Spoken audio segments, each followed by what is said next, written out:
Aujourd'hui, une page se tourne, on dit au revoir à Bernadette Chirac. Beaucoup disent qu'elle a inventé l'opération piège jaune.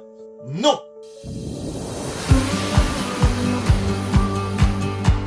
Contrairement à cette idée très répandue, Bernadette Chirac n'a pas inventé l'opération piège jaune. Pour remonter tout au début, 1989, tu y es, le professeur Grace Kelly, qui était pédiatre et dans la recherche, présidait alors la Fondation des hôpitaux, avec la collaboration de Jean Choussat, qui était directeur général de l'assistance publique des hôpitaux de Paris. Ces deux personnes devaient trouver des fonds pour améliorer le quotidien des enfants hospitalisés, mais aussi le confort des parents qui restaient auprès de leurs enfants. L'idée a germé, aller chercher les petites pièces qui sont au fond des poches qu'on n'utilise quasiment jamais. À cette époque, la petite pièce jaune, la petite maison, la tirelire, on la doit à Laurent Terris et Stéphane Goldevsky.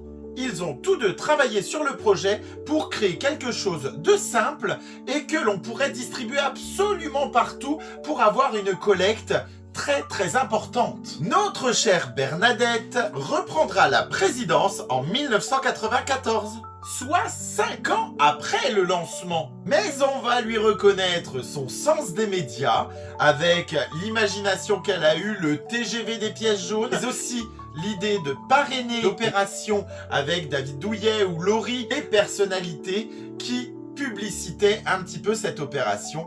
Elle a pris de l'envergure, de la visibilité. Aujourd'hui, tout le monde connaît cette opération. Elle aura occupé le poste jusqu'à ce que Brigitte Macron prenne la relève en 2019, de façon bénévole et pour perpétuer la tradition. Énormément de projets ont vu le jour grâce à ces collectes. Je pense à mon association de cœur, l'association Roseau. Sans cette opération, une grosse partie de la maison des parents que nous avons, eh bien, ça n'aurait pas été possible. Alors, très chère Bernadette, il est temps d'aller retrouver Jacques.